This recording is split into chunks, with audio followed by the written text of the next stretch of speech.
Hello everybody and welcome back to the best channel in the freaking galaxy, because we do things here that nobody else do, and we have such amazing amount of subscribers in this channel that is so freaking cool. It's not even a joke anymore. Let me tell you something. If you haven't subscribed to the channel and you want to be a cool guy, you better subscribe right now, otherwise you're going to be kept out of the team. As you can see, we are recording from my office today because it's pouring out there. It hasn't stopped raining in Florida for a while, and I don't know what's going to happen this afternoon. We need to film, but I'm not sure what's going to happen. If the rain doesn't stop, everything can be a mess. So hopefully everything is going to stop in a little bit. We just keep filming the intro here and we go for it. Are you ready for this video? This is a good one.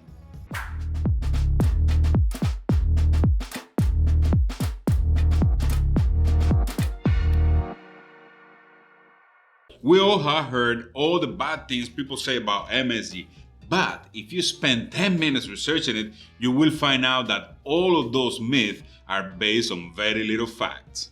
MSG has been demonized for a long time, but only here in the US is where those myths and false information has taken root. MSG is used all around the world, and it has been the main thing used to enhance flavors for decades, everywhere but here in the US. I consider arguing about all those myths a waste of time because there is a lot of them. So we better focus on the topic of this video. Is MSG better than salt or just a complement to it? If you eat any meat, vegetables, poultry or milk, and I mean any, you are already consuming MSG as it is present on anything containing proteins. MSG, also known as glutamic acid, is one of the 20 amino acids present in the building blocks of proteins in the body. We consume between 10 and 20 grams of MSG per day in our diet, whether you are in fully paleo mode or hardcore vegan. That's a fact. But what's the deal with the MSG?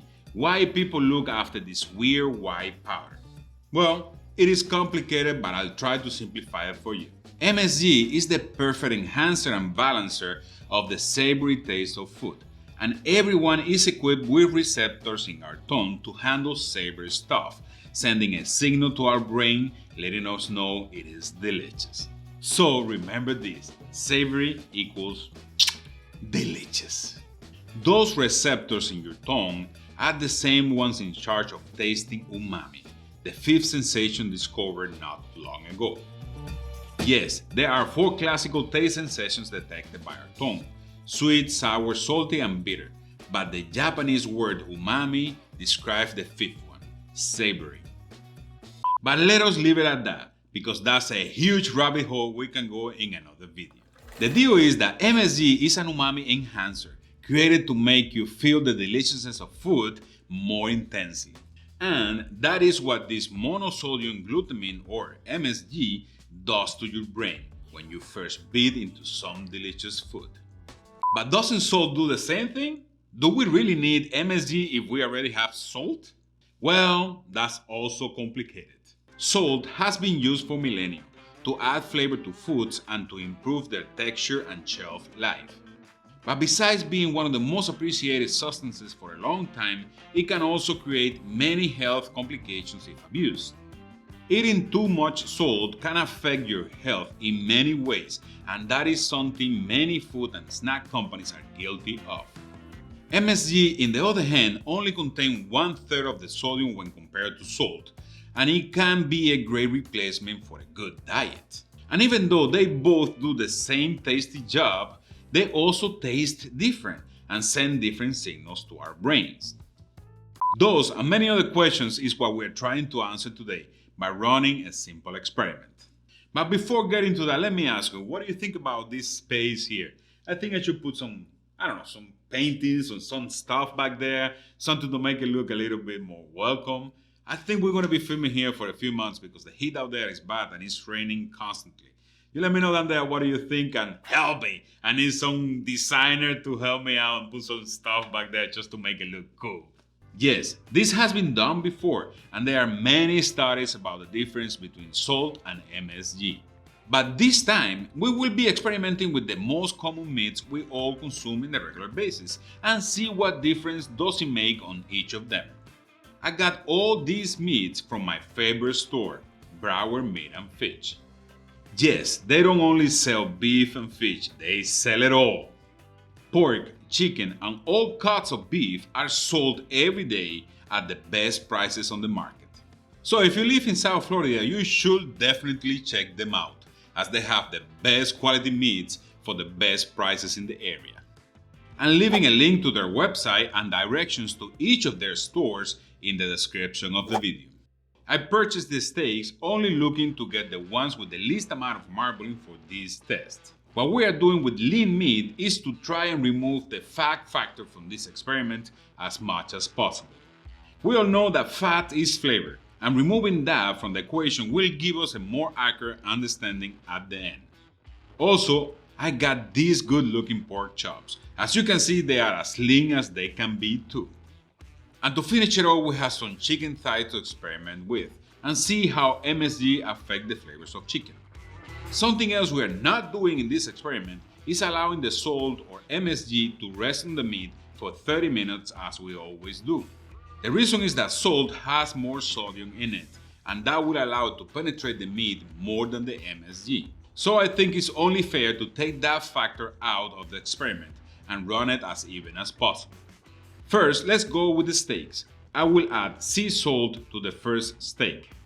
The second will only have MSG. And yes, the third one will be our control, and we have a combination of both, 50% salt, 50% MSG. And to the grill we go. The cooking will be as normal as it can be. The steaks will be set on indirect heat until the internal temperature gets to 120 degrees. After that, we sear. Well, here we have our first experiment, and it's time for us to see which one is the best. I'm gonna let Miss Ninja try it first and see what she has to say about it. Miss Ninja, we have number A, number B, and number C. There you go. All right, and yes, What? those are numbers. All right, Miss Ninja, we are not talking about quality of the meat. We are Just the not flavor. talking about, we just want to know, what do you think about the flavors and the taste of the meat itself? Let's do it then. Go for it. This one tastes really good. Tastes good? Yeah, really Tastes good. All right, let's see number B, Miss Ninja, Let's go. real Let's quick. do number B. Ba-dum-ba-dum-bum-bum. We have to keep B. cooking, guys. All right, let's see. You're not gonna try with me? I'm going to try it now, but I want you to try it first. Different? Yes, big difference. Major. Big different? Big difference. All right. So let's see number C then. That's exciting. She wants to know number C now. Apparently things are getting better Oh yeah, they by are. the numbers. All right, Miss Ninja, I got you a little piece of number C. Okay. Let's see, number C. What? Oh my gosh. What? I'm debating. All right, let me try myself. I'm going to get it because I'm not sure exactly which piece are those there. Let me just get a little piece so I can do Number it quick. A. Number A. There you go. It tastes better than what it looked Wait before until you cooking. try B. Wait until you try B. Then you're gonna tell me a different story. All right. Come on. Let's see, number B. Do it quick, quick, quick, quick. I told you. Wow, how do I explain this? I don't know. It tastes different, but it tastes better. It tastes different, but better. That's gonna taste better. All right, let's see number C here. Number C. I like number C better. Let's see. Why I got hiccups? My winner would be number C in this case. What about you? Number A. Number A for Yes. her. Number A. A, so number A 1 point, number C 1 point. There it Let's goes. keep going. That's good. The pork chops will be seasoned as we did with the steaks, but cooked a bit different. The FDA recommends to cook pork up to or past 145 degrees internal temperature. Once that temperature is reached, we are searing. All right, Miss Ninja, we have here the second part of the experiment, and this time is pork chops. Oh my gosh. Again, we have number A, number B, and number C. She doesn't know what it is. I She's know. just saying what she feels. And again, the experiment is about flavor and how good it is Okay. instead of the meat itself. So let me have the knife I there. love the color. Number A. Number Let's go. A for Miss Ninja. It's good. It's good. It's good. All right. Yeah. Let's try number B. Okay. This one is better. A is better. Number B tastes better. No, A tastes better. Just keep changing things on me, man. Oh, What? major difference. Better or what? Better. All right, let me try it real quick. This is number A. Okay. Number A is a real good pork chop. Just real good. Yeah. Nothing else. All right, let's be number B. Number B is lacking a little bit of flavor. It's not as good as the first one, but at the same time, it's a different kind of flavor. If I get served this in the restaurant, I would appreciate it. Let's go for number C. Told you. Number C is pretty good. Yeah, really good. All right, Miss Ninja, which is the best for you? Number C.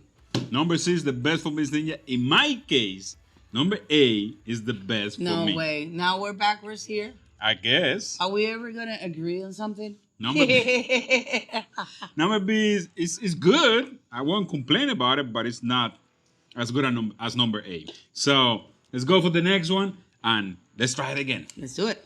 And finally, we are cooking the chicken thighs. Remember to change your gloves when you are handling chicken.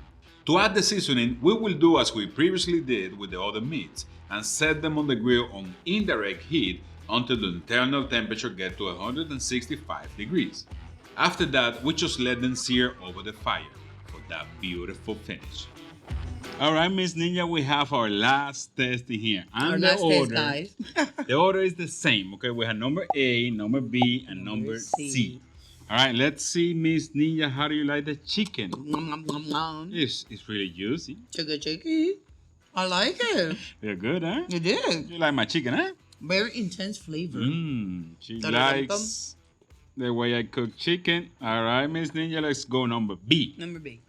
It's good. Which one is better? A. Number A is better. All Yes. right. Let's see number C. It's good, but the flavor, it's very mild. All right, let me try it myself. This is number Mine. A. Number A. Number A is good. It is really good. Really, really good. This is very good. Number B is good. Better than A? They're the same. I like A Different taste, different flavor, but real good, both of them. They're both good, but A, to me, Let's go for number winner. C. It's a weird one, guys. Okay. Which one is the best for you? For me, number A. Number A is the best for Miss Ninja. For me, A. is number B the best, guys. I'm not sure what's going on here. We never agreed. All right, Miss Ninja, I will tell you what's happening. What is happening? Number A, all number A's are being cooked with only salt. No pepper, nothing, just salt. Seriously? All the number B's are being cooked only with MSG. Only MSG, nothing else. No pepper, nothing else. Okay? And number C's, all the number C's has been cooked with MSG and salt. Huh. I'm impressed. So, I mean, for me, beef, you need to mix them. And chicken, only MSG is amazing. Pork, I did go with the salt only. But Miss Ninja twisted everything. It was a mess. So you're calling me he's calling me a mess. Really? Whatever. It does make a difference. I'm pretty sure people like it in way better than the other ones. If you really want to go right with it, mix them both, and you're going to always be good because number C was always pretty good. Besides that, in the other meats, you see the taste was jumping all over the place. So it's for your conclusions to know. You should give it a try and see which one is better for you. Apparently, it's not the same for everyone. It's not. And listen, everybody nowadays like MSG, MSG, MSG, MSG.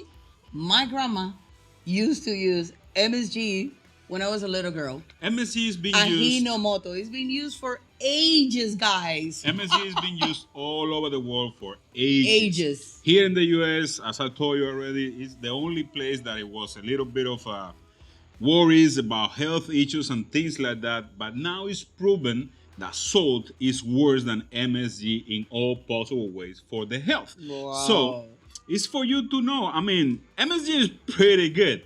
I will start adding that to my chicken all the time, for sure, because it really brings the flavors up. Okay. Well, guys, let me ask you something. Did we make you hungry? Did we? If we made you hungry, you have to hit us with a like. Lots of likes. Subscribe to the channel, share with your Yes, friends do and so. family, and don't forget to share this video with your social network because that helps us a lot. A lot. That's all for today, but remember that I love you. Love you too. Thanks for watching and see you on the next one. Bye.